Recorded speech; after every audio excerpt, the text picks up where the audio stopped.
தமிழ்நாட்டில் மாநிலங்களவை தேர்தலுக்கான வேட்புமனு தாக்கல் இன்று தொடங்குகிறது. வேட்புமனுக்களை தாக்கல் செய்ய வரும் 9ஆம் தேதி கடைசி நாளாகும். தமிழ்நாட்டில் காலியாகும் 6 மாநிலங்களவை உறுப்பினர்களுக்கான தேர்தல் வரும் 16ஆம் தேதி நடைபெறவிருக்கிறது. இதில் திமுக சார்பில் 4 பேரும், அதிமுக சார்பில் 2 பேரும் தேர்வு செய்யப்பட உள்ளனர்.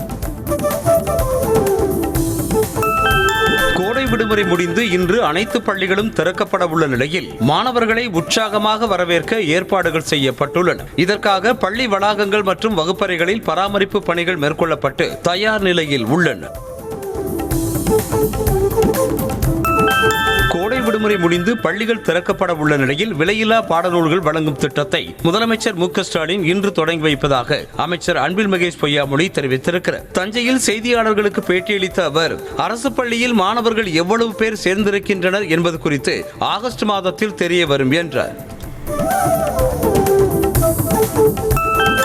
திமுக இருக்கும் வரை டெல்லி படையெடுப்புக்கு ஒருபோதும் தமிழ்நாடு வீழாது என முதலமைச்சர் மு.க.ஸ்டாலின் தெரிவித்திருக்கிறார். மதுரை மாவட்டம் உத்தங்குடியில் நடைபெற்ற கட்சியின் பொதுக்குழு கூட்டத்தில் கலந்து கொண்டு பேசிய அவர், தமிழ்நாடு போராடும், தமிழ்நாடு வெல்லும் என சூளுரைத்திருக்கிறார். பாஜக கூட்டணி ஆட்சி வந்தால் தமிழ்நாட்டின் தனித்துவமே அழிந்துவிடும் என முதலமைச்சர் மு.க.ஸ்டாலின் எச்சரிக்கை விடுத்திருக்கிறார். மதுரை உத்தங்குடியில் நடைபெற்ற திமுக பொதுக்குழு கூட்டத்தில் கலந்து கொண்டு பேசிய அவர், பாஜக மட்டுமல்ல, புதிதாக சிலர் தாங்கள்தான் மாற்று என்று இளைஞர்களை ஏமாற்ற வருபவர்களுக்கும் பதிலடி தர வேண்டும் என்றார். ஆட்சி அதிகாரத்தில் இருக்கும் திமுகவிற்கு மக்கள் பற்றி கவலை இல்லை என எதிர்க்கட்சித் தலைவர் எடப்பாடி பழனிசாமி விமர்சனம் செய்திருக்கிறார். கோவை விமான நிலையத்தில் செய்தியாளர்களுக்கு பேட்டியளித்த அவர், அதிகாரத்தில் இல்லாத போது மற்றவர்கள் மீது பழி சுமத்துவதுதான் திமுகவின் வாடிக்கை எனவும் விமர்சித்திருக்கிறார். தேமுதிகவுடன் சுமூகமான உறவு இருப்பதாக அதிமுக பொதுச் செயலாளர் எடப்பாடி பழனிசாமி தெரிவித்திருக்கிறார். கோவை விமான நிலையத்தில் செய்தியாளர்களுக்கு பேட்டியளித்த அவர், தேமுதிக குறித்து ஏதாவது பேசி கூட்டணியை உடைக்க முயற்சிக்க வேண்டாம் என்றும் அது ஒருபோதும் நடக்காது எனவும் திட்டவட்டமாக தெரிவித்திருக்கிறார். அதிமுக துரோகி கட்சி என முதலமைச்சர் மு.க.ஸ்டாலின் கூறுவது ஏற்புடையது அல்ல என தமிழக பாஜக தலைவர் நயினார் நாகேந்திரன் கண்டனம் தெரிவித்திருக்கிறார். திருப்பூர் மாவட்டம் உடுமலையில் செய்தியாளர்களுக்கு பேட்டியளித்த அவர், திமுக அரசு பொதுமக்களுக்கு எதுவும் செய்யாமல் மத்திய அரசின் திட்டங்களை குறை சொல்வதையே வாடிக்கையாக வைத்துள்ளது என சாடினார். தமிழ் மொழி செம்மொழியாக இருந்ததால் நீங்கள் செம்மொழி ஆக்கினீர்களா என திமுகவிற்கு நாம் தமிழர் கட்சியின் தலைமை ஒருங்கிணைப்பாளர் சீமான் கேள்வி எழுப்பினார். சென்னையில் செய்தியாளர்களுக்கு பேட்டியளித்த அவர், கலைஞருக்கும் செம்மொழிக்கும் என்ன சம்பந்தம் என வினவினார். பாமகவில் எந்தவித சலசலப்புகளும் இல்லை என வன்னியர் சங்க மாநில தலைவர் அருள்மொழி தெரிவித்திருக்கிறார். அரியலூர் மாவட்டம் ஜெயங்கொண்டத்தில் செய்தியாளர்களுக்கு பேட்டியளித்த அவர், பாமகவில் ராமதாஸ் தான் தலைவர் என தெரிவித்த பிறகு அன்புமணி தாம் தான் தலைவர் என கூறுவது நியாயமில்லை என்றார். தூத்துக்குடி மாவட்டம் கோவில்பட்டியில் இரவு நேரத்தில் பெண் உட்பட 2 அடுத்தடுத்து அறிவாளால் சரமாரியாக வெட்டி கொலை செய்யப்பட்ட சம்பவம் பரபரப்பை ஏற்படுத்தி இருக்கிறது. கடலையூர் சாலையில் டாஸ்மாக் கடை அருகே பிரகதீஷ் என்பவர் வெட்டி கொலை செய்யப்பட்ட நிலையில் மற்றொரு இடத்தில் கஸ்தூரி என்பவர் வீடு புகுந்து வெட்டி கொல்லப்பட்டார்.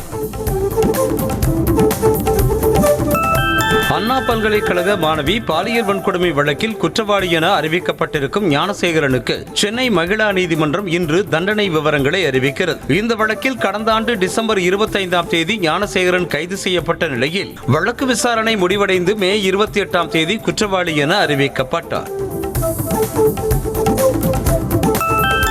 நாடு முழுவதும் கொரோனா தொற்றால் பாதிக்கப்பட்டு சிகிச்சை பெறுவோரின் எண்ணிக்கை 3758 உயர்ந்திருக்கிறது. ஹாங்காங், சிங்கப்பூர், சீனா உள்ளிட்ட நாடுகளில் கொரோனா பாதிப்பு வேகமெடுக்க தொடங்கியிருக்கும் நிலையில் தற்போது இந்தியாவிலும் பரவி வருகிறது. குறிப்பாக கர்நாடகா மற்றும் கேரளாவில் உயிரிழப்புகள் பதிவாகியுள்ளதால் மக்கள் அச்சமடைந்துள்ளனர்.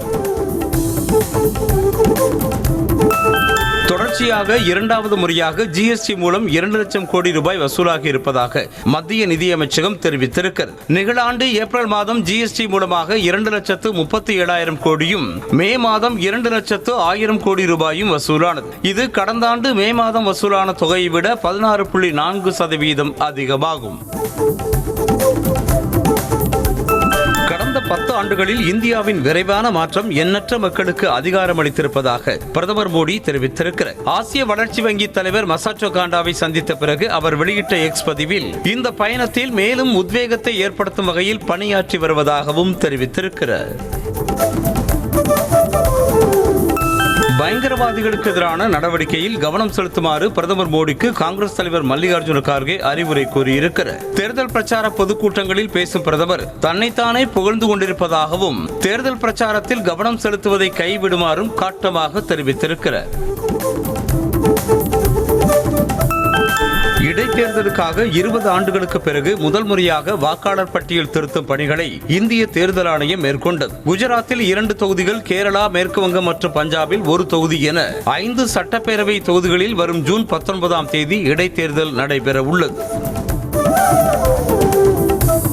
வடகிழக்கு மாநிலங்களில் கனமழை காரணமாக ஏற்பட்ட வெள்ளம் மற்றும் நிலச்சரிவில் சிக்கி 34 பேர் பரிதாபமாக உயிரிழந்த நிலையில் மீட்பு பணிகளில் பேரிடர் மீட்பு குழுவினர் தீவிரமாக ஈடுபட்டுள்ளனர். அசாம், மணிப்பூர், திரிபுரா, சிக்கிம் மற்றும் மிசோரம் ஆகிய மாநிலங்களில் கொட்டி தீர்க்கும் கனமழை காரணமாக குடியிருப்பு பகுதிகளில் மழைநீர் சூழ்ந்து வெள்ளக்காடாக காட்சியளிக்கின்றது. அசாமில் 20க்கும் மேற்பட்ட மாவட்டங்களில் ஏற்பட்ட மழை வெள்ளத்தால் 4 லட்சம் மக்கள் பாதிக்கப்பட்டுள்ளனர். கடந்த சில தினங்களாக பெய்து வரும் கனமழையால் மக்கள் வெள்ளத்தில் சிக்கி தவிக்கும் நிலையில் மீட்பு பணிக்கு தேவையான உதவிகள் வழங்கப்படும் என முதலமைச்சர் ஹிமந்த பிஸ்வா சர்மாவிடம் மத்திய உள்துறை அமைச்சர் அமித்ஷா உறுதியளித்துள்ளார்.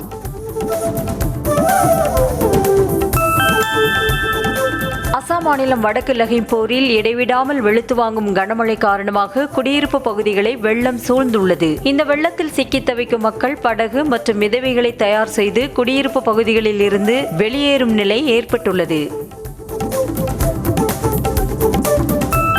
அசாம் மாநிலத்தில் தொடர்ந்து பெய்து வரும் கனமழை காரணமாக பிரம்மபுத்திரா ஆற்றில் அபாய அளவை தாண்டி வெள்ளம் பெருக்கெடுத்து ஓடுகிறது. அசாம் மாநிலத்தில் கடந்த சில நாட்களாக கனமழை வெளுத்து வாங்கி வரும் நிலையில் பிரம்மபுத்திரா ஆற்றில் வெள்ளப்பெருக்கு ஏற்பட்டு கடல் போல காட்சியளிக்கிறது. கனமழையால் ஏற்பட்ட வெள்ளத்தில் மணிப்பூர் மாநிலமே தத்தளித்து வருகிறது. மணிப்பூர் மாநிலத்தில் கடந்த சில தினங்களாக கனமழை கொட்டி தீர்த்து வருகிறது. இதனால் தலைநகர் இம்பால் உட்பட பல்வேறு பகுதிகளை தண்ணீர் சூழ்ந்துள்ளது. இந்த நிலையில் வெள்ள பாதிப்பு தொடர்பான ட்ரோன் காட்சி வெளியாகியுள்ளது. டெல்லியில் நடுவானில் திடீரென ஆட்டம் கண்ட விமானத்தால் பயணிகள் அச்சமடைந்தனர். இது தொடர்பான வீடியோ வெளியாகியுள்ளது. சத்தீஸ்கர் மாநிலம் ராய்ப்பூரில் இருந்து டெல்லிக்கு சென்ற இண்டிகோ விமானம் தரையிறங்கும் நேரத்தில் புழுதி புயல் வீசியதாகவும் இதனால் விமானத்தை மீண்டும் மேலே செலுத்திய போது ஆட்டம் கண்டதாகவும் கூறப்படுகிறது. மிசோரம் மாநிலத்தில் தொடர் கனமழை காரணமாக இடிந்து விழுந்த கட்டடங்களுக்குள் யாரேனும் சிக்கியுள்ளார்களா என்பதை கண்டறியும் மீட்பு பணிகள் தீவிரமாக நடைபெற்று வருகின்றன. இது தொடர்பான வீடியோ காட்சி வெளியாகியுள்ளது. மாநிலத்தில் சமீப காலமாக கனமழை பெய்து வரும் நிலையில் பல்வேறு இடங்களில் கட்டடங்கள் இடிந்து விழுந்தன. கர்நாடக மாநிலம் பெலகவி மாவட்டத்தில் சாலை பணி மேற்கொண்ட தொழிலாளர்கள் மீது டேங்கர் லாரி மோதியதில் 3 பேர் பரிதாபமாக உயிரிழந்தனர். புனே பெங்களூரு தேசிய நெடுஞ்சாலையில் தொழிலாளர்கள் சாலை பணியில் ஈடுபட்டிருந்தனர். அப்போது டேங்கர் லாரி ஒன்று கட்டுப்பாட்டை இழந்து தொழிலாளர்கள் மீது மோதியதில் 3 பேர் சம்பவ இடத்திலேயே உயிரிழந்தனர். தமிழகத்தில் 11 இடங்களில் வெயில் சதமடித்தது. அதிகபட்சமாக மதுரை விமான நிலையத்தில் 105.26 டிகிரி ஃபாரன்ஹீட் வெப்பமும், சென்னை நுங்கம்பாக்கத்தில் 102.02 டிகிரி ஃபாரன்ஹீட் வெப்பமும், மீனம்பாக்கத்தில் 101.48 டிகிரி ஃபாரன்ஹீட் வெப்பமும், கடலூரில் 101.12 டிகிரி ஃபாரன்ஹீட் வெப்பமும், ஈரோட்டில் 101.48 டிகிரி ஃபாரன்ஹீட் வெப்பமும் பதிவாகியுள்ளது. சிவகங்கை மாவட்டம் சிங்கம்புணரியில் அரை மணி நேரத்திற்கு மேலாக பெய்த கனமழையால் வெப்பம் தணிந்து குளிர்ந்த சூழல் நிலவியதால் மக்கள் நிம்மதியடைந்தனர். சிங்கம்புணரி, காலாப்பூர், எஸ்வி மங்கலம், என்ஃபீல்ட், அணைக்கரைப்பட்டி உள்ளிட்ட சுற்றுவட்டார பகுதிகளில் பெய்த மழையால் கோடை சாகுபடி செய்திருக்கும் விவசாயிகள் மகிழ்ச்சி அடைந்துள்ளனர். திண்டுக்கல் மாவட்டம் கொடைக்கானலில் பெய்த மழையால் சுற்றுலா பயணிகள் மகிழ்ச்சி அடைந்தனர். மூஞ்சிக்கல், கல்லறைமேடு, கான்வென்ட் ரோடு, ஏரிச்சாலை உள்ளிட்ட பகுதிகளில் சுமார் 1 மணி நேரம் மழை பெய்த நிலையில் அதனை பொருட்படுத்தாத சுற்றுலா பயணிகள் குடைபிடித்தபடி பூங்காவை சுற்றி பார்த்து மகிழ்ந்தனர். கோவை மாவட்டம் வால்பாறையில் உள்ள கூழாங்கல் ஆற்று பகுதியில் இறங்க சுற்றுலா பயணிகளுக்கு 8வது நாளாக தடை நீட்டிக்கப்பட்டுள்ளது. கடந்த சில நாட்களாக மேற்கு தொடர்ச்சி மலைப்பகுதிகளில் பெய்த மழை காரணமாக நீர்வரத்து அதிகரித்திருப்பதால் சுற்றுலா பயணிகள் ஆற்றில் இறங்க தடை விதிக்கப்பட்டுள்ளது. கோடை விடுமுறை முடிந்து சொந்த ஊர்களில் இருந்து சென்னை உள்ளிட்ட இடங்களுக்கு மக்கள் திரும்பியதால் ரயில் நிலையங்களில் பயணிகள் கூட்டம் அலை மோதியது. கோவை மற்றும் நெல்லை ரயில் நிலையங்களில் உடைமைகளோடு குவிந்த பயணிகள் சென்னைக்கு வந்த ரயில்களில் முண்டி அடித்துக் கொண்டு ஏறினர். தமிழ்நாட்டில் கோடை விடுமுறை முடிந்து சொந்த ஊர்களில் இருந்து மக்கள் சென்னை நோக்கி படையெடுத்ததால் கள்ளக்குறிச்சி மாவட்டம் உளுந்தூர்பேட்டை அருகே உள்ள செங்குறிச்சி சுங்கச்சாவடியில் போக்குவரத்து நெரிசல் ஏற்பட்டது. சுங்கச்சாவடியில் இருபுறங்களிலும் நீண்ட தொலைவிற்கு அணிவகுத்து நிற்கும் கார் உள்ளிட்ட வாகனங்களால் வாகன ஓட்டிகள் சிரமத்திற்கு ஆளாகினர். கோவை மாவட்டம் ஊஞ்சவேலம்பட்டியில் நடைபெற்ற எம்எல்ஏ பொள்ளாச்சி ஜெயராமனின் மகள் திருமண வரவேற்பு விழாவில் அதிமுக பொதுச் செயலாளர் எடப்பாடி பழனிசாமி கலந்து கொண்டு மணமக்களை வாழ்த்தினர். மகாராஷ்டிர மாநில ஆளுநர் சிபி ராதாகிருஷ்ணன், பாஜக மாநில தலைவர் நயினார் நாகேந்திரன், முன்னாள் அமைச்சர் எஸ்பி வேலுமணி உள்ளிட்டோர் மணமக்களை வாழ்த்தினர். தமிழ்நாட்டில் தங்கியுள்ள இலங்கை அகதிகள் தாயகம் திரும்பும் போது அவர்களின் பாதுகாப்பை இந்திய அரசு உறுதி செய்ய வேண்டும் என விசிக தலைவர் திருமாவளவன் வலியுறுத்தியிருக்கிறார். இந்திய அரசின் அனுமதியோடு இலங்கை திரும்பிய 10,000த்திற்கு மேற்பட்ட அகதிகளை அதிகாரிகள் கைது செய்திருப்பது மிகுந்த அதிர்ச்சி அளிப்பதாக கூறியிருக்கிறார். மக்கள் சேவகர் அஞ்சலை அம்மாளின் பிறந்த நாளை ஒட்டி சென்னை பனையூரில் உள்ள கட்சி அலுவலகத்தில் அவரது திருவுருவ சிலைக்கு மாலை அணிவித்து தமிழக வெற்றிக் கழக தலைவர் விஜய் மரியாதை செலுத்தினார். இதுகுறித்து தனது எக்ஸ் தளத்தில் மண்ணை நேசித்து மண்ணின் மக்களுக்காக உழைத்து தமது வாழ்நாள் முழுவதும் அஞ்சாமையுடன் மக்கள் சேவையாற்றியவர் அஞ்சலை அம்மாள் என புகழாரம் சூட்டியுள்ளார். கடவுள் நம்மை காப்பாற்றுவார் என்ற காலம் போய் நாம் கடவுளை காப்பாற்றிக் கொண்டிருப்பதாக திக தலைவர் வீரமணி தெரிவித்திருக்கிறார். சென்னை பெரியார் திடலில் நடைபெற்ற நூல் வெளியீட்டு விழாவில் பேசிய அவர், கோயில்களில் கூட்டம் கூடும் அளவிற்கு உண்மையான பக்தி இருக்கிறதா என கேள்வி எழுப்பினார். ஆபரேஷன் சிந்தூர் வெற்றியை போற்றும் வகையில் முப்படையினருக்கு நன்றி தெரிவித்து திமுக பொதுக்குழுவில் தீர்மானம் நிறைவேற்றாதது வருத்தம் அளிப்பதாக பாஜக மூத்த தலைவர் தமிழிசை சவுந்தரராஜன் தெரிவித்திருக்கிறார். கோவை விமான நிலையத்தில் செய்தியாளர்களுக்கு பேட்டியளித்த அவர், மத்திய அரசை கண்டித்து தீர்மானம் நிறைவேற்றுவதற்காகவே மதுரையில் திமுக பொதுக்குழு கூட்டம் நடைபெற்றதாக விமர்சித்திருக்கிறார். முன்னாள் அமைச்சர் தங்கமணியின் விமர்சனத்திற்கு பதிலளித்த எம்எல்ஏ ஈஸ்வரன், திருச்செங்கோடு தொகுதியில் திமுக ஆட்சியில் செய்தது என்ன என்பது குறித்து நேரடியாக விவாதிக்க தயாரென சவால் விடுத்தார். திருச்செங்கோட்டில் செய்தியாளர்களுக்கு பேட்டியளித்த அவர், அதிமுக ஆட்சியில் செய்ததை விட திமுக ஆட்சியில் தனது தொகுதிக்கு பல்வேறு திட்டங்கள் செயல்படுத்தப்பட்டுள்ளதாக கூறினார். ரயில்வே திட்டங்களுக்கான நிதி பல்வேறு கட்டங்களாக விடுவிக்கப்படுகிறது என்றும் முழுமையாக பயன்படுத்தாத தொகை நிதி தேவைப்படும் மற்ற திட்டங்களுக்கு மாற்றப்படுகிறது என்றும் தென்னக ரயில்வே தெரிவித்துள்ளது. தமிழ்நாடு மற்றும் கேரளாவிற்கு ஒதுக்கப்படும் நிதி முறையாக பயன்படுத்தப்படுவதில்லை என்ற குற்றச்சாட்டுக்கு தென்னக ரயில்வே விளக்கம் அளித்திருக்கிறது. மதுரையில் காவல் சார்பு ஆய்வாளர் சாதி பெயரை சொல்லி தாக்கி காலை உடைத்ததாக இளைஞர் கூறும் புகாரில் உண்மையில்லை என காவல்துறை மறுப்பு தெரிவித்திருக்கிறது. மது போதையில் தகராறு செய்ததாக கூறிய புகாரின் பேரில் விசாரணைக்கு சென்ற மாட்டுத்தாவணி காவல் நிலைய சார்பு ஆய்வாளர் தியாகப்பிரியன் தம்மை சாதி பெயரை சொல்லி தாக்கியதாக மாவட்ட ஆட்சியர் அலுவலகத்தில் பட்டியலின இளைஞர் பழனிசெல்வம் புகார் அளித்திருந்தார். கரூர் மாவட்டம் பரமத்தியில் மனைவியோடு தகாத உறவில் இருந்த இளைஞரை இரும்பு கம்பியால் அடித்து கொலை செய்த கணவரை போலீசார் கைது செய்தனர். பலகார கடையில் மாஸ்டராக பணியாற்றி வரும் ரமேஷ் என்பவரது மனைவியும் மதுரை மாவட்டம் ஜெய்கின்புரத்தைச் சேர்ந்த சிவகுமார் என்பவரும் கடந்த 5 ஆண்டுகளாக தகாத உறவில் இருந்து வந்ததாக கூறப்படுகிறது. ராமநாதபுரத்தில் மது போதையில் இளைஞர் ஒருவர் சாலையோரம் நின்றவர்கள் மீது காரை ஏற்றி கொலை செய்ய முயன்ற சம்பவத்தில் பலி எண்ணிக்கை 2ஆக உயர்ந்திருக்கிறது. கடந்த மே 3ஆம் தேதி பிரபு என்பவர் லாரி ஓட்டுநரோடு ஏற்பட்ட வாக்குவாதத்தின் போது தனக்கு ஆதரவாக பேசாதவர்கள் மீது மது போதையில் காரை ஏற்றி கொலை செய்ய முயன்றார். அதில் 12 பேர் காயமடைந்தனர்.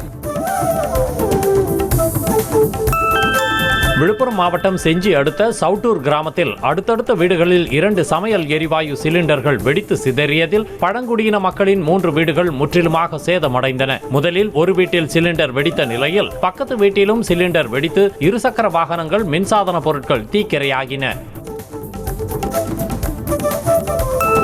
திருப்பத்தூர் மாவட்டம் வாணியம்பாடி அருகே மது போதையில் அரசு பேருந்தை வழிமறித்து நடத்துனரிடம் வாக்குவாதத்தில் ஈடுபட்டு கன்னத்தில் அறைந்த இளைஞரை போலீசார் தேடி வருகின்றனர். விஜயபுரம் வழியாக வந்த அரசு பேருந்தை இருசக்கர வாகனம் மூலம் வழிமறித்த இளைஞர் ஒருவர் நடத்துனர் அன்பரசனிடம் வாக்குவாதத்தில் ஈடுபட்டதோடு கன்னத்தில் தாக்கினார். இன்ஸ்டாகிராம் மூலமாக காதலித்து சென்னைக்கு வந்து காமுகர்களிடம் சிக்கிய 17 வயது சிறுமியை போலீசார் பத்திரமாக மீட்டனர். திருவண்ணாமலையைச் சேர்ந்த சிறுமி சென்ட்ரல் ரயில் நிலைய பகுதியில் சுற்றித் திரிந்ததை கண்ட 3 பேர் கொண்ட கும்பல் அவரை கொத்தவால் சாவடியில் உள்ள பாழடைந்த கட்டடத்திற்கு அழைத்து சென்றது. இதனை கண்ட ஒருவர் போலீசாருக்கு தகவல் அளித்தார். சென்னையில் காதல் விவகாரம் தொடர்பாக சினிமா உதவி இயக்குநரை கடத்தி சென்று தாக்கிய சம்பவத்தில் ஏற்கனவே 5 பேர் கைதான நிலையில் மேலும் 2 போலீசார் கைது செய்தனர். இயக்குநர் சுசீந்திரனிடம் உதவி இயக்குநராக பணிபுரியும் மதுரையைச் சேர்ந்த ராஜகுமாரன் என்பவர் கடத்தப்பட்டு கடுமையாக தாக்கப்பட்டார். ராணிப்பேட்டை மாவட்டம் வாலாஜாப்பேட்டை அருகே தொடரும் மின்தடை குறித்து கேள்வி கேட்ட முதியவரிடம் மின்வாரிய ஊழியர்கள் கடும் வாக்குவாதத்தில் ஈடுபட்டனர். சில நாட்களாக பெய்த கனமழையின் காரணமாக ஏற்பட்ட தொடர் மின்தடையால் பொதுமக்கள் கடும் சிரமத்திற்கு ஆளாகினர். தேனி மாவட்டம் கடமலைக்குண்டு அருகே குடும்ப தகராறு காரணமாக ஓட்டல் தொழிலாளி தீக்குளித்த நிலையில் மனைவி மற்றும் 2 குழந்தைகள் மீதும் தீப்பற்றி காயமடைந்தனர். மாரிமுத்து மீனா தம்பதியிடையே அடிக்கடி பிரச்சனை ஏற்பட்டு வந்த நிலையில் மாரிமுத்து உடலில் பெட்ரோல் ஊற்றிக்கொண்டு தீக்குச்சியை பற்ற வைத்த போது மனைவி மற்றும் 2 குழந்தைகள் மீதும் தீப்பற்றி காயம் ஏற்பட்டது. தேனி மாவட்டம் உத்தமபாளையம் அருகே எரசக்க நாயக்கனூரில் புதிதாக கட்டப்பட்ட நூலகம் தரமற்ற முறையிலும் தாழ்வான இடத்திலும் கட்டப்பட்டுள்ளதாக புகார் எழுந்திருக்கிறது. 22 லட்சம் ரூபாய் மதிப்பீட்டில் கட்டப்பட்ட இந்த நூலகத்தில் எந்த ஒரு அடிப்படை வசதியும் இல்லை என்றும் மழைக்காலங்களில் இப்பகுதியில் குளம் போல மழைநீர் தேங்கி நிற்பதாகவும் பொதுமக்கள் குற்றம் சாட்டினர். திருப்பத்தூர் மாவட்டம் நாற்றம்பள்ளி அருகே இறுதி ஊர்வலத்தில் பட்டாசு வெடித்த போது எழுந்த புகையால் தேன்கூட்டில் இருந்து புறப்பட்ட தேனீக்கள் கொட்டியதில் 20க்கும் மேற்பட்டோர் காயமடைந்தனர். சின்னகிரி சமுத்திரம் பகுதியில் உயிரிழந்தவரின் இறுதி ஊர்வலத்தில் உறவினர்கள் அதிக புகை வரக்கூடிய பட்டாசுகளை வெடித்ததாக கூறப்படுகிறது. மதுரை மாவட்டம் உசிலம்பட்டி அருகே உரிய விலை கிடைக்காததால் அறுவடை செய்யப்படாத தர்பூசணி பழங்கள் வயலிலேயே வீணானது. கேசவம்பட்டியில் சுமார் 20 ஏக்கருக்கு தர்பூசணி பயிரிடப்பட்டிருக்கும் நிலையில் அதற்கு உரிய விலை கிடைக்காததால் விவசாயிகள் அறுவடை செய்யாமல் விட்டுவிட்டனர். இந்த நிலையில் அந்த பகுதி வழியாக வந்த மக்கள் தர்பூசணி பழங்களை பறித்து சென்றனர். கிருஷ்ணகிரி மாவட்டம் போச்சம்பள்ளி ஆட்டு சந்தையில் பக்ரீத் பண்டிகையை முன்னிட்டு 3 கோடி ரூபாய்க்கு ஆடுகள் விற்பனையானது. வழக்கத்தை விட ஆடுகள் 5000 முதல் 7000 ரூபாய் வரை விலை அதிகரித்து விற்பனையானதால் விவசாயிகள் மகிழ்ச்சி அடைந்தனர். திண்டுக்கல் மாவட்டம் கொடைக்கானல் பிரைன் பூங்காவில் நடைபெற்ற கோடை விழா நேற்றோடு முடிவடைந்த நிலையில் கடந்த 9 நாட்களில் மட்டும் சுமார் 33 லட்சம் ரூபாய்க்கு மேல் வருவாய் கிடைத்திருப்பதாக பூங்கா நிர்வாகம் தெரிவித்துள்ளது. மே 24ஆம் தேதி தொடங்கிய 62வது மலர் கண்காட்சியை காண சுமார் 45,000ற்கு மேல் சுற்றுலா பயணிகள் வருகை தந்தனர். சென்னை அடுத்த கோவிலம்பாக்கம் பகுதியில் அடுத்தடுத்து 3 வீடுகளின் முன்பாக மர்ம நபர்கள் பெட்ரோல் குண்டு வீசிவிட்டு தப்பி சென்ற சம்பவம் பரபரப்பை ஏற்படுத்தியுள்ளது. சத்யா நகரில் வசித்து வரும் ஆகாஷ், மணிகண்டன் மற்றும் சின்ன கோவிலம்பாக்கத்தில் உள்ள குகன் ஆகியோரின் வீட்டின் முன்பு மர்ம நபர்கள் பெட்ரோல் குண்டு வீசிவிட்டு தப்பி சென்றிருக்கின்றனர். கோடை விடுமுறை முடிந்து இன்று பள்ளிகள் திறக்கப்பட உள்ள நிலையில் புதுக்கோட்டையில் உள்ள கலைஞர் பூங்காவில் நேற்று அதிக அளவில் மக்கள் தங்கள் குழந்தைகளோடு குவிந்தனர். பூங்காவில் அமைக்கப்பட்டிருந்த கட்டண விளையாட்டுகளிலும் விளையாடி குழந்தைகள் தங்கள் பொழுதை கழித்தனர். திருவள்ளூர் அருகே கோவில் தீமிதி திருவிழாவில் அக்னி குண்டத்தில் இருந்த நெருப்பை அள்ளிய போதை இளைஞரை பிடித்து பொதுமக்கள் தர்ம அடி கொடுத்து போலீசில் ஒப்படைத்தனர். பட்டறை பெருமந்தூர் மந்தைவெளி அம்மன் கோவிலில் பக்தர்கள் தீமிதித்து நேர்த்திக்கடன் செலுத்தினர். பின்னர் அக்னி குண்டத்தில் மண்ணை கொட்டி மூடிய போது போதை இளைஞர் நெருப்பை அள்ளினார். திருவண்ணாமலை மாவட்டம் வந்தவாசி அருகே கார் மோதியதில் 2 வீலரில் சென்ற இளைஞர் உயிரிழந்தார். கீழ்வெள்ளியூர் தசரதன், வடவணக்கம்பாடி முருகன் ஆகியோர் வந்தவாசி சேத்துப்பட்டு சாலையில் 2 வீலரில் சென்றபோது ஆராசூர் அருகே கார் மோதியது. இதில் பலத்த காயமடைந்த இருவரும் மருத்துவமனையில் சேர்க்கப்பட்டதில் சிகிச்சை பலனளிக்காமல் முருகன் உயிரிழந்தார். கரூர் மாவட்டம் அரவக்குறிச்சி அருகே நங்காஞ்சி ஆற்றுப்பாலத்தில் மின்விளக்கு வசதி இல்லாததால் அச்சத்துடன் செல்ல வேண்டிய சூழல் உள்ளதாக பொதுமக்கள் புகார் தெரிவித்துள்ளனர். வழிப்பறி, கொலை உள்ளிட்ட அசம்பாவிதங்கள் ஏற்படுவதற்கு முன்பாக நகராட்சி நிர்வாகம் உரிய நடவடிக்கை எடுக்க வேண்டும் என கோரிக்கை எழுந்திருக்கிறது. கோவை மாவட்டம் ஆனைமலை அருகே சேத்துமடை சோதனை சாவடி அருகே இரவு நேரத்தில் ஒற்றை காட்டு யானை உலா வந்ததால் வாகன ஓட்டிகள் அச்சமடைந்தனர். குடியிருப்பு பகுதிக்குள் நுழைந்துள்ள யானையை வனப்பகுதிக்குள் விரட்ட வனத்துறையினர் தீவிர முயற்சியில் ஈடுபட்டு வருகின்றனர். திருப்பத்தூர் மாவட்டம் ஜோலார்பேட்டை ரயில் நிலையம் அருகே மூதாட்டி கழுத்தை அறுத்த மர்ம நபரால் பரபரப்பு ஏற்பட்டது. முனியம்மாள் என்பவரது வீட்டிற்குள் நகையை பறிக்கும் நோக்கத்தில் புகுந்த மர்ம நபர் அவரது காதில் அணிந்திருந்தது வெள்ளி என தெரிந்த ஆத்திரத்தில் கழுத்தை அறுத்துவிட்டு தப்பியதாக கூறப்படுகிறது. காதலிப்பதாக கூறி அசாம் மாநிலத்தில் இருந்து 17 வயது சிறுமியை தமிழகத்திற்கு கடத்தி வந்ததாக அசாமை சேர்ந்த இளைஞர் போக்சோ சட்டத்தில் கைது செய்யப்பட்டார். சிறுமியை காணவில்லை என பெற்றோர் அளித்த புகாரில் போலீசார் விசாரணை நடத்தியதில் திருவள்ளூர் மாவட்டம் பேரம்பாக்கத்தில் அசாம் இளைஞர் சிறுமியுடன் தங்கியிருந்தது தெரிய வந்தது.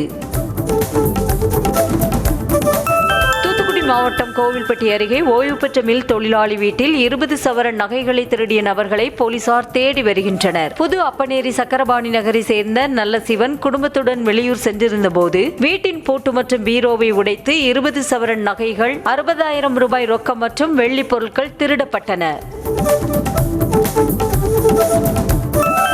கோவாவில் நடைபெற்ற தேசிய அளவிலான சிறார்களுக்கான ஆணழகன் போட்டியில் தமிழகத்தைச் சேர்ந்த சிறுவர்கள் 3 முதல் மற்றும் 2ஆம் இடங்களை பிடித்து சாதனை படைத்துள்ளனர். ஆகஸ்ட் மாதம் வியட்நாமில் நடைபெறும் சர்வதேச அளவிலான சிறுவர்களுக்கான ஆணழகன் போட்டியில் இந்தியா சார்பில் பங்கேற்கும் 3 நிச்சயமாக வெற்றி பெறுவோம் என நம்பிக்கை தெரிவித்தனர். கிருஷ்ணகிரி மாவட்டம் தேன்கனிக்கோட்டையில் சலூன் கடை நடத்தி வரும் நபர் அரசு பள்ளி மாணவர்களுக்கு ₹1 கட்டணத்தில் முடித்திருத்தம் செய்து பலரது கவனத்தையும் ஈர்த்திருக்கிறார். மலைவாழ் ஏழை எளிய மாணவர்களுக்கு தன்னால் முடிந்த உதவி செய்யும் வகையில் அவர்களுக்கு ₹1 முடி திருத்தம் செய்து வருவதாக சலூன் கடை உரிமையாளர் மூர்த்தி தெரிவித்திருக்கிறார். திண்டுக்கல் மாவட்டம் நத்தம் அருகே ஒரு விவசாயி வீட்டில் ஆண்டுக்கு ஒருமுறை மட்டுமே இரவில் பூக்கும் அரிய வகை பிரம்ம கமல பூ மலர்ந்தது. மிகுந்த மனம் நிறைந்த இந்த பூவானது இரவில் பூத்து அதிகாலையில் வாடிவிடும் தன்மை கொண்டது. தலைநகர் டெல்லியில் கனமழை வெளுத்து வாங்கியதோடு சுற்றுவட்டார பகுதிகளிலும் புழுதி புயல் வீசியது. டெல்லியில் நேற்று பல்வேறு பகுதிகளிலும் கனமழை கொட்டி தீர்த்தது. மேலும் விமான நிலைய பகுதிகளில் மழைக்கு முன்னதாக புழுதி புயல் வீசியது. இதனால் சில நிமிடங்கள் விமான சேவையும் பாதிக்கப்பட்டது. இமாச்சல பிரதேச மாநிலம் மணாலியில் மீண்டும் பனிப்பொழிவு தொடங்கியுள்ள நிலையில் சுற்றுலா பயணிகள் கண்டு ரசித்தனர். ஹிமாச்சலில் புகழ்பெற்ற மலைவாச ஸ்தலமாக மணாலி திகழ்ந்து வருவதால் ஏராளமான சுற்றுலா பயணிகள் அதன் அழகை கண்டு ரசித்து வருகின்றனர். இந்த சூழலில் தற்போது மணாலியில் சீசன் தொடங்கியுள்ள நிலையில் சுற்றுலா பயணிகளின் கூட்டம் அலைமோதுகிறது. உத்தரப்பிரதேசத்தில் நடந்து சென்றவரை காளை மாடு கொம்பால் முட்டி தூக்கி காலால் மிதித்துக் கொன்ற சிசிடிவி காட்சி வெளியாக இருக்கிறது. உனா மாவட்டம் சர்தார் கொத்வாலியைச் சேர்ந்த சுசில் பாஜ்பாய் தனது சகோதரியின் வீட்டிற்கு சென்றுவிட்டு திரும்பிய போது தெருவில் சுற்றித் திரிந்த காளை கொம்பால் முட்டி காலால் வயிற்றிலும் தலையிலும் மிதித்தது. உத்தரப்பிரதேசத்தில் போதை லட்டு கொடுத்து சாமியார் உட்பட 3 பேர் கூட்டு பாலியல் வன்கொடுமை செய்ததாக தடகள வீராங்கனை புகார் அளித்திருக்கிறார். கோவிந்த் நகர் பகுதியில் உள்ள ஒரு ஆசிரமத்தில் கடையமைக்க ஏற்பாடு செய்து தருவதாக கூட்டிச் சென்று பாலியல் வன்கொடுமை செய்ததாக 30 வயதுடைய தேசிய அளவிலான டேக்வாண்டோ தடகள வீராங்கனை தெரிவித்திருக்கிறார். தெலங்கானாவில் சமையல் எரிவாயு சிலிண்டர் வெடித்து சரக்கு லாரி பற்றி எரிந்ததால் அப்பகுதியில் பரபரப்பு ஏற்பட்டது. பட்டேப்பூர் பகுதியில் சென்று கொண்டிருந்த சரக்கு லாரியில் இருந்த சிலிண்டர் திடீரென வெடித்து சிதறியது. அப்போது வாகனத்தில் இருந்த ஓட்டுநர் சாமர்த்தியமாக செயல்பட்டு லாரியில் இருந்து கீழே குதித்து தப்பினார். தாய்லாந்தின் பாங்காக்கில் இருந்து வந்த பயணியிடமிருந்து 48 கொடிய விஷப்பாம்புகளை மும்பை விமான நிலைய சுங்கத்துறை அதிகாரிகள் பறிமுதல் செய்தனர். பயணியின் உடைமைகளை சோதனை செய்த போது 5 ஆமைகளையும் மறைத்து வைத்திருந்தது தெரிய வந்தது. இதனையடுத்து அவற்றை தாய்லாந்துக்கே திருப்பி அனுப்ப நடவடிக்கை எடுக்கப்பட்டுள்ளது.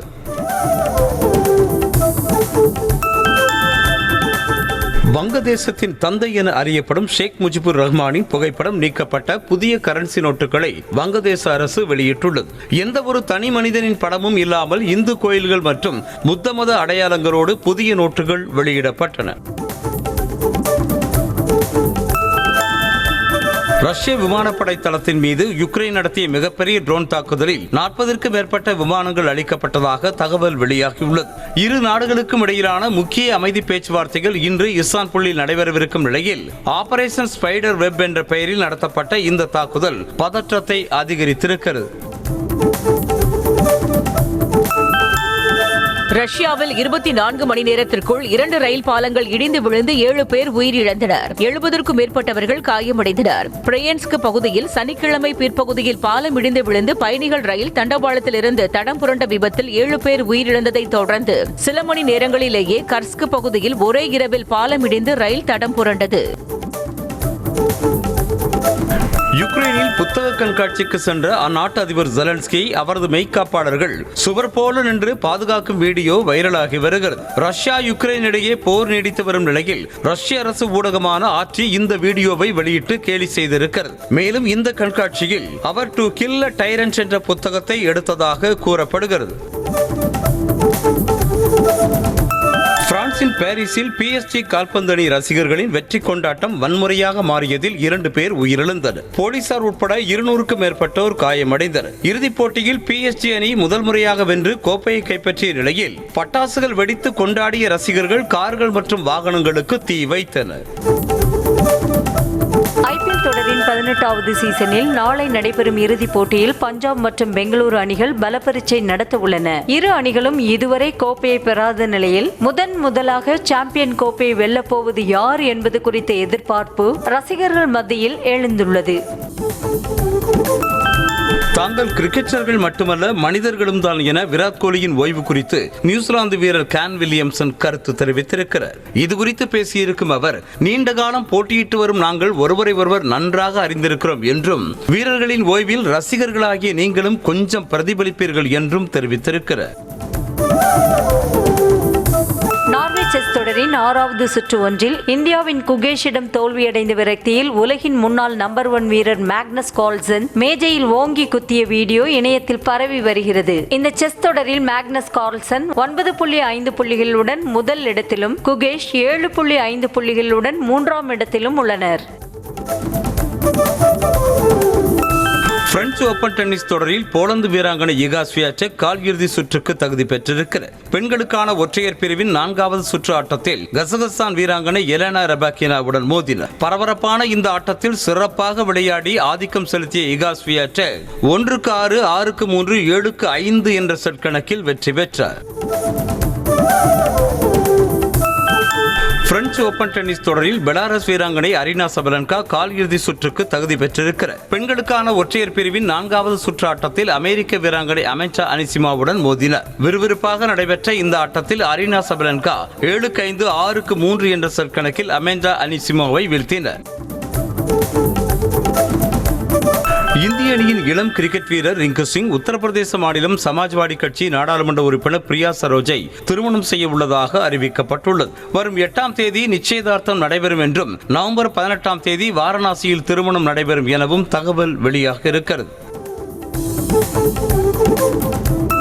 மதையானை கூட்டம், ராவண கூட்டம் திரைப்படங்களை இயக்கிய விக்ரம் சுகுமாரன் மாரடைப்பால் காலமானார். வெற்றிமாறன் இயக்கிய பொல்லாதவன் திரைப்படத்தின் மூலம் நடிகராக அறிமுகமான இவர் ஆடுகளம் படத்திற்கு வசனம் எழுதியுள்ளார். இந்த நிலையில் இயக்குனர் விக்ரம் சுகுமாரன் மறைவிற்கு திரைத்துறை பிரபலங்கள், ரசிகர்கள் தங்களது இரங்கலை தெரிவித்து வருகின்றனர். கமலின் தக் லைஃப் திரைப்படத்தில் இடம்பெற்றுள்ள விண்வெளி நாயகா பாடலின் லிரிக் வீடியோவை படக்குழு வெளியிட்டிருக்கிறது. கார்த்திகா நேதா எழுதிய வரிகளை சுத்திகாசன் பாடியிருக்கிறார். மணிரத்னம் இயக்கத்தில் உருவாகியிருக்கும் இந்த திரைப்படத்தில் த்ரிஷா, அபிராமி, சிம்பு, அசோக் செல்வன், ஐஸ்வர்யலட்சுமி ஆகியோர் முக்கிய வேடத்தில் நடித்துள்ளனர். தக் லைஃப் திரைப்படத்தை கர்நாடகாவில் திரையிட்டால் திரையரங்குகளுக்கு தீ வைப்போம் என கன்னட ரக்ஷணா வேதிகை அமைப்பின் தலைவர் நாராயண கவுடா மிரட்டல் விடுத்திருக்கிறார். கமல்ஹாசன் தனது பேச்சுக்கு மன்னிப்பு கேட்காமல் முரண்டு பிடிப்பதாகவும், இதே மனப்போக்கை தொடர்ந்தால் தக் லைஃப் படத்தை கர்நாடகாவில் திரையிட மாட்டோம் எனவும் எச்சரித்துள்ளார். வடச்சென்னை 2 திரைப்படத்தின் ஷூட்டிங் அடுத்த ஆண்டு தொடங்கும் என நடிகர் தனுஷ் தெரிவித்திருக்கிறார். நடிகர் தனுஷ், நாகார்ஜுனா, ராஷ்மிகா ஆகியோர் நடித்துள்ள குபேரா திரைப்படத்தின் இசை வெளியீட்டு விழா சென்னை சாய்ராம் கல்லூரியில் நடைபெற்றது. இந்த விழாவில் கலந்து கொண்ட தனுஷ், வடச்சென்னை 2 படத்தின் ஷூட்டிங் அடுத்த ஆண்டு தொடங்கும் என தெரிவித்திருக்கிறார். நடிகர் விஷாலுடன் திருமணமான பிறகும் திரைப்படங்களில் நடிக்க உள்ளதாக நடிகை சாய் தன்ஷிகா தெரிவித்திருக்கிறார். மதுரையில் செய்தியாளர்களுக்கு பேட்டியளித்த அவர், அடுத்த படத்திற்கு வாய்ப்பு கிடைத்திருக்கிறது என்றும் நடிப்பு என்பது தனது ஒரு நாள் வேலை இல்லை என்றும் கூறினார். சசிகுமார் நடித்துள்ள ஃப்ரீடம் படத்தின் டீசர் இன்று மாலை 4:30 மணிக்கு வெளியாகும் என படக்குழு போஸ்டர் வெளியிட்டு அறிவித்திருக்கிறது. சத்யசிவா இயக்கியிருக்கும் இந்த திரைப்படத்தில் கதாநாயகியாக லிஜாமோல் ஜோஸ் நடித்திருக்கிறார். தவறே செய்யாமல் இலங்கை அகதிகளாக சிறையில் சிக்கிக் கொண்ட இருவர் தப்பித்து செல்வதை போன்ற கதைக்களத்தில் திரைப்படம் உருவாகியிருக்கிறது. அனுஷ்கா மற்றும் விக்ரம் பிரபு நடிப்பில் உருவாகியிருக்கும் காதி திரைப்படம் வெளியீட்டு தேதி இன்று பிற்பகல் 3:33 மணிக்கு அறிவிக்கப்படும் என படக்குழு தெரிவித்திருக்கிறது. ரிஷ் ஜகர்லமுடி இயக்கியிருக்கும் இந்த திரைப்படம் போதைப்பொருள் கடத்தலை மையமாக வைத்து உருவாகியிருக்கிறது.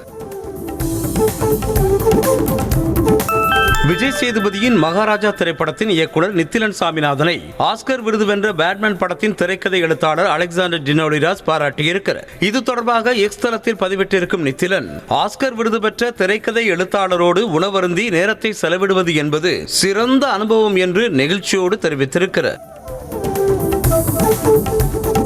ஸ்ட்ரேஞ்சர் திங்ஸ் வெப் சீரிஸின் 5வது சீசன் ரிலீஸ் தேதிகளை நெட்ஃபிளிக்ஸ் அறிவித்துள்ளது. மொத்தம் 8 எபிசோடுகள் உள்ள நிலையில் முதல் 4 எபிசோட்கள் நவம்பர் 26ஆம் தேதியும், அடுத்த 3 எபிசோட்கள் கிறிஸ்துமஸை முன்னிட்டு டிசம்பர் 25ஆம் தேதியும் வெளியாகும் என்று தெரிவிக்கப்பட்டுள்ளது. 34 ஆண்டுகளுக்கு முன்பாக சிதிலமடைந்த நெல்லையப்பர் கோயில் வெள்ளித்தேர் திருப்பணிக்காக பழனி முருகன் கோயில் அறங்காவலர்கள் 200 கிலோ வெள்ளிக்கட்டியை அமைச்சர் சேகர் பாபுவிடம் வழங்கினர். நெல்லையில் உள்ள நெல்லையப்பர் கோயிலில் நடைபெற்ற இந்த நிகழ்ச்சியில் சபாநாயகர் அப்பாவு உள்ளிட்டோர் கலந்து கொண்டனர். ராமநாதபுரம் மாவட்டம் திருவாடானையில் உள்ள ஆதி ரத்னேஸ்வரர் சிவன் கோயிலில் வைகாசி விசாக திருவிழா வெகு விமர்சையாக நடைபெற்றது. 2வது நாள் வீதி உலாவின் போது ஸ்நேகவல்லி அம்பாள் சிறப்பு அலங்காரத்தில் கேடக வாகனத்தில் எழுந்தருளி மேளதாளங்கள் முழங்க வான வேடிக்கையோடு ஊர்வலம் சென்றார். ராமநாதபுரம் மாவட்டம் கமுதி அருகே பெருமாள் தேவன்பட்டியில் உள்ள ஸ்ரீ தர்மமுனீஸ்வரர் கோயிலில் வருடாந்திர வைகாசி பொங்கல் உற்சவ விழா வெகு விமர்சையாக நடைபெற்றது. ஏராளமான பெண்கள் முளைப்பாரியை தலையில் சுமந்து ஊர்வலமாக எடுத்து சென்று கோயில் வளாகத்தில் வைத்து கும்மி அடித்தவாறே அதனை சுற்றி வந்து சாமி தரிசனம் செய்தனர். புதுக்கோட்டையில் கோவில் கும்பாபிஷேகத்தை முன்னிட்டு கலசங்களுக்கு சிறப்பு பூஜை செய்து பிரதிஷ்டை செய்யப்பட்டது. கீழே 7வது வீதியில் உள்ள புவனேஸ்வரி அம்மன் கோவிலில் கட்டுமான பணிகள் நிறைவுற்று வரும் 5ஆம் தேதி கும்பாபிஷேகம் நடைபெறவுள்ளது. இதனை முன்னிட்டு யாகசாலை பூஜைகள் தொடங்கி நடைபெற்று வருகிறது. புதுக்கோட்டை அந்தோனியபுரத்தில் உள்ள அந்தோனியார் ஆலயத்தின் கொடியேற்று விழா வெகு விமர்சையாக நடைபெற்றது. ஏராளமான கிறிஸ்தவர்கள் புடைசூழ 4 வீதிகள் வழியாக கொடிபவனி நடைபெற்றது. இதனைத் தொடர்ந்து பேராலயத்தின் பங்கு தந்தை அலங்கரிக்கப்பட்ட கொடிமரத்தில் கொடியை ஏற்றி வைத்தார்.